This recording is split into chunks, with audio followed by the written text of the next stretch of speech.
terkait dengan apa yang sudah diupayakan oleh KPI. Menurut KPI, seberapa besar pemilih perempuan berpengaruh terhadap lahirnya pemimpin perempuan, Ibu? Start perempuan dengan laki-laki sudah beda jauh, di mana selama sejarah ini bicara bahwa perempuan masih berada di belakang laki-laki. Perempuan itu mampu menduduki posisi-posisi secara strategis di dunia publik, maka partisipasi politik perempuan menjadi lebih tinggi, keterwakilan perempuan juga lebih tinggi, baik itu di parlemen, di eksekutif, dan akses kesetaraan dalam pengambilan keputusan juga bisa dicapai.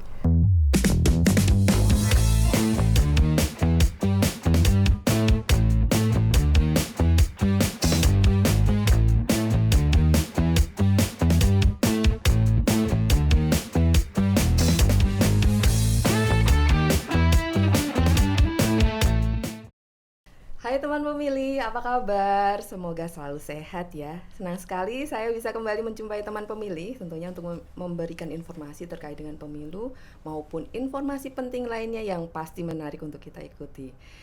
Bersama saya Nunung di podcast KPU Jateng edisi Women Series.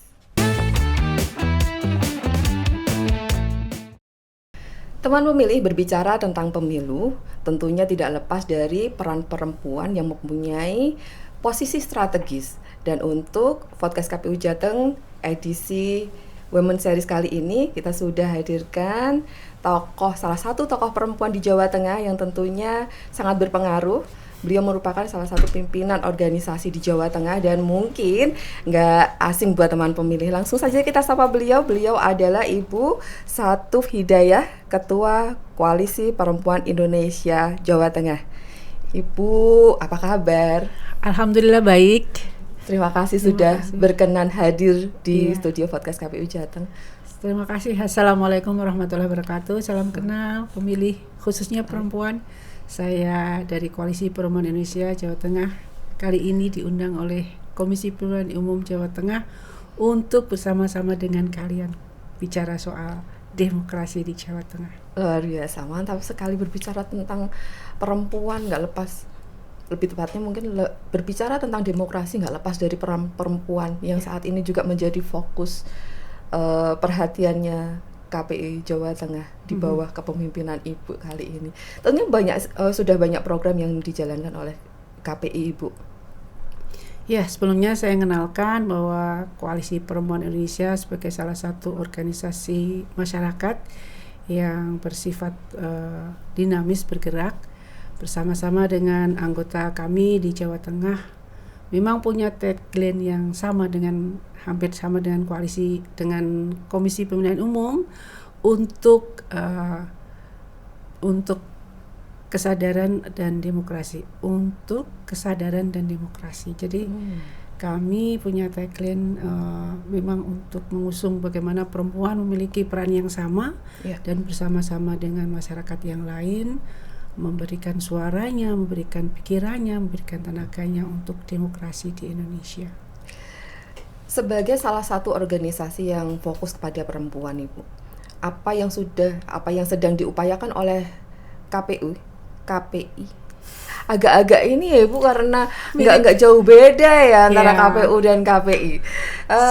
Apa yang sedang diupayakan oleh KPI khususnya terkait dengan hak perempuan dan demokrasi, Ibu? Ya, kami seluruh Indonesia kemarin di Jakarta mengadakan Kongres Nasional ke-6. Memang salah satu visi misinya adalah bagaimana perempuan bisa mengambil tempat posisi yang strategis untuk peran-peran baik itu di posisi-posisi legislatif, di eksekutif maupun di posisi-posisi strategis yang lain, sehingga Koalisi Perempuan Indonesia yang mengusung tagline keadilan dan demokrasi itu betul-betul terwujud.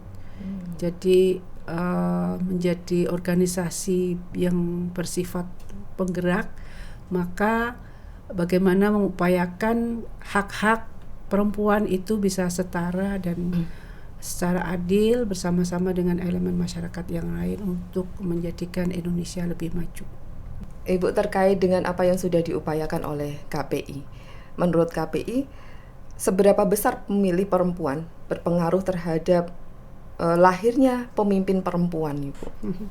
Secara data kuantitatif, jumlah perempuan di Indonesia, baik itu di tingkat kabupaten kota, provinsi, dan secara nasional, itu jumlah pemilih perempuan lebih dari 50%. Itu artinya bahwa secara kuantitatif punya posisi strategis, tetapi sayangnya dari jumlah yang melebihi 50% itu belum mampu mendudukkan wakil-wakil yang perempuan untuk di posisi-posisi strategis. Karena apa? Karena memang start perempuan dengan laki-laki sudah beda jauh, di mana selama sejarah ini bicara bahwa perempuan masih berada di belakang laki-laki. Tapi tetap diupayakan mendorong terutama untuk para kader-kader atau anggota KPI itu sendiri untuk mampu menjadi pemimpin, terutama mungkin khususnya di Jawa Tengah, Ibu. Ya, jadi dalam setiap perhelatan demokrasi selalu Koalisi Perempuan Indonesia mengajak seluruh elemen masyarakat, khususnya perempuan di Jawa Tengah, untuk mengambil peran yang strategis, baik mulai di tingkat paling bawah di RT, RW, desa, kelurahan, kecamatan, kota, kemudian di tingkat provinsi, itu untuk mengambil peran yang strategis. Meskipun kita tahu bahwa peran ganda perempuan itu belum bisa dilepaskan dari perempuan.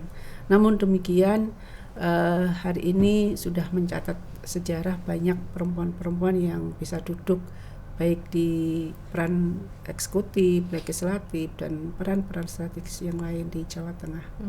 Baik itu menjadi, kalau gubernur kita lihat cowok semua ya, tapi kalau di kabupaten wali kota itu sudah banyak terpilih pemimpin-pemimpin Betul. perempuan. Dan kita lihat hasil pemilihan di 2024 juga perempuan sudah banyak yang berhasil untuk menunjukkan dirinya bahwa mampu untuk menjadi pemimpin di daerah, ya Ibu. Ya, meskipun baru 17,5% di Jawa Tengah, belum bisa mencapai critical mass, yaitu affirmative action 30%. Iya. Itu butuh perjuangan panjang bagi perempuan untuk bisa memenuhi critical mass maupun melebihi itu, karena contoh-contoh baik di mana daerah atau negara dipimpin oleh seorang perempuan itu lebih bisa memberikan kebijakan yang berpihak kepada masyarakat secara umum, khususnya perempuan dan anak.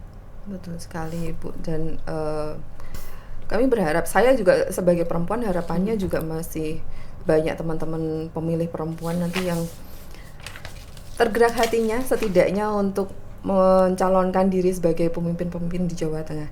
Ibu, menurut Ibu, perempuan di Indonesia apakah sudah menyadari bahwa mereka mempunyai kekuatan suara? Dan mohon masukan dari Ibu mungkin, bagaimana sih meningkatkan partisipasi perempuan untuk menggunakan hak pilihnya terutama?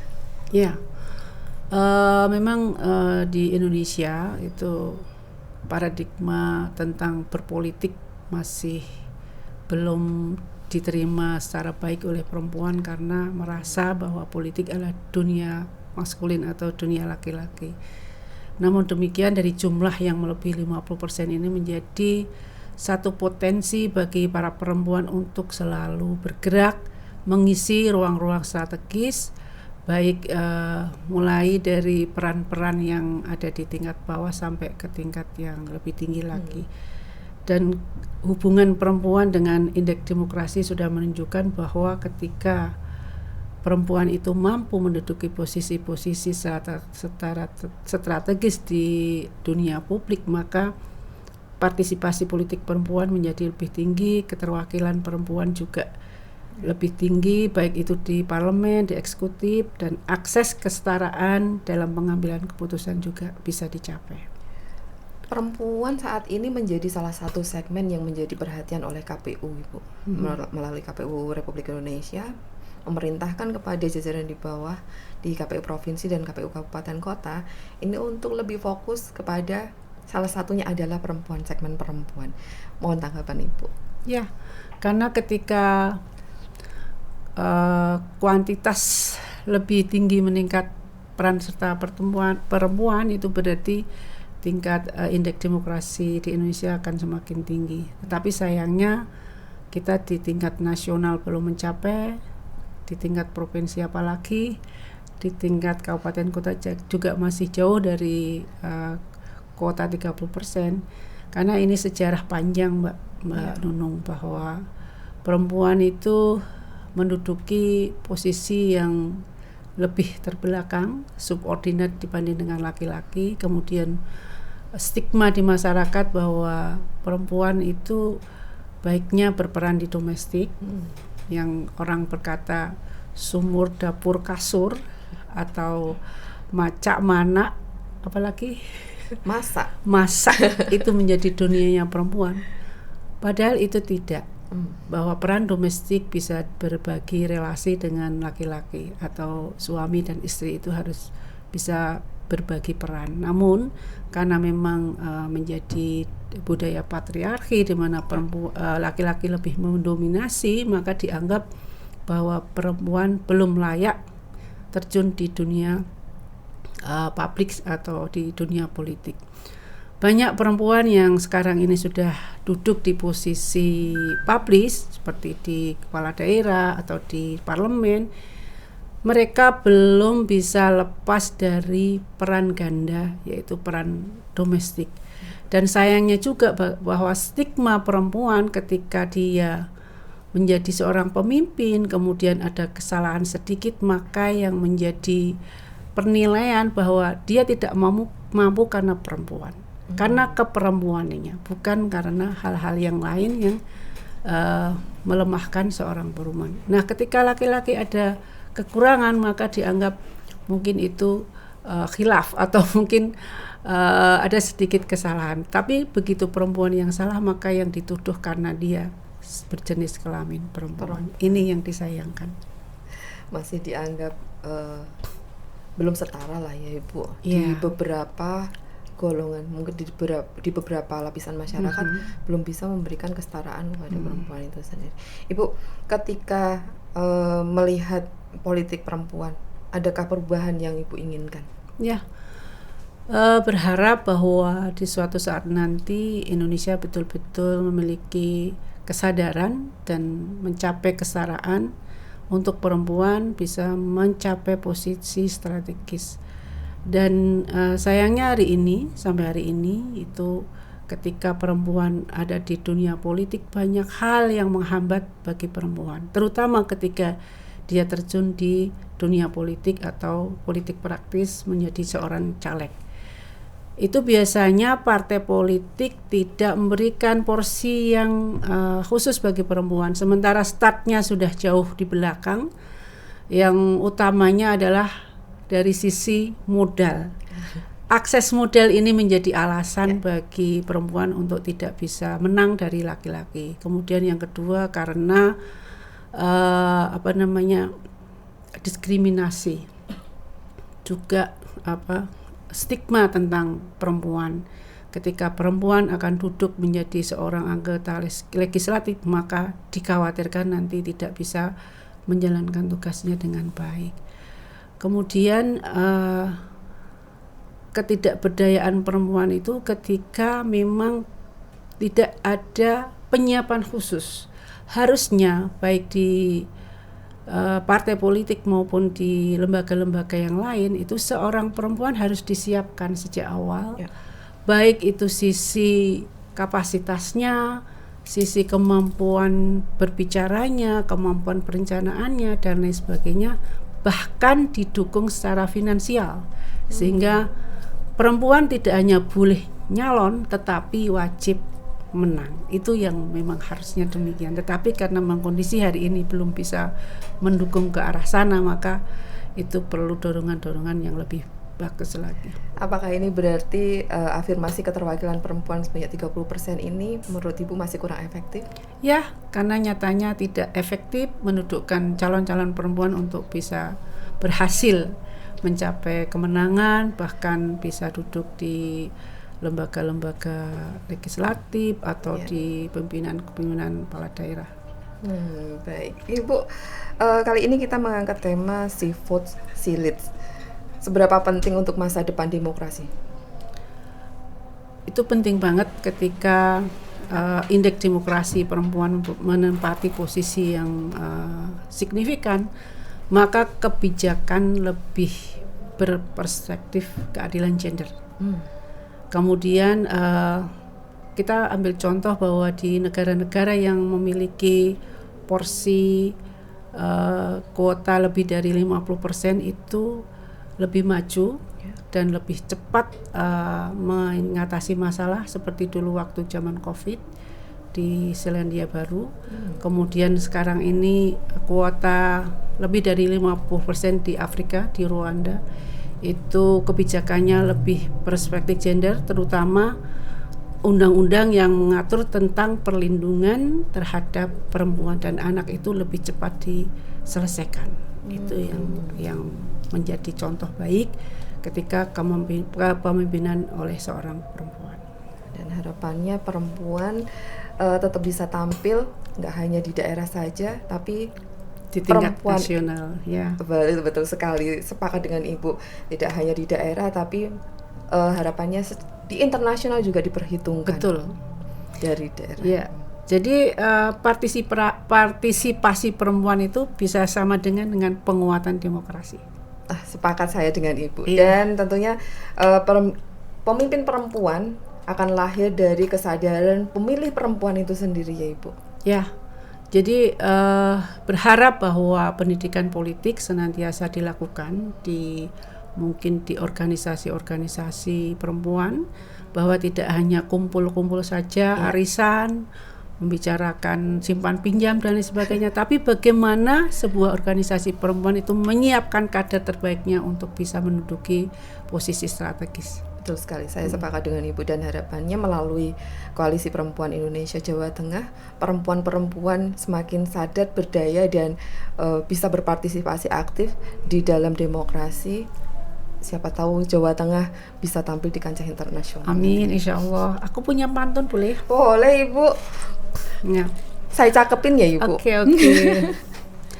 Anak merpati terbang berdua, Cakep. hinggap di ranting pohon beringin. Cakep.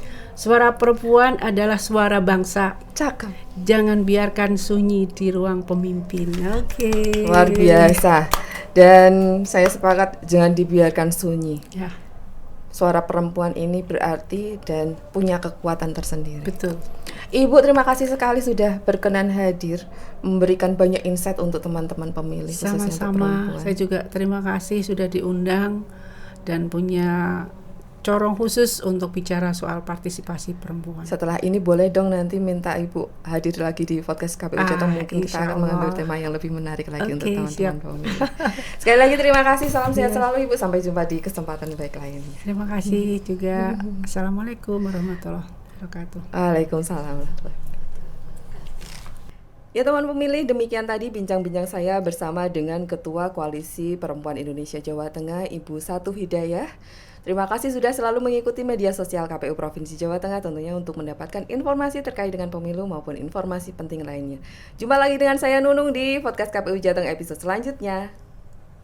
Podcast KPU Jateng, Terupdate bersuara kepemiluan.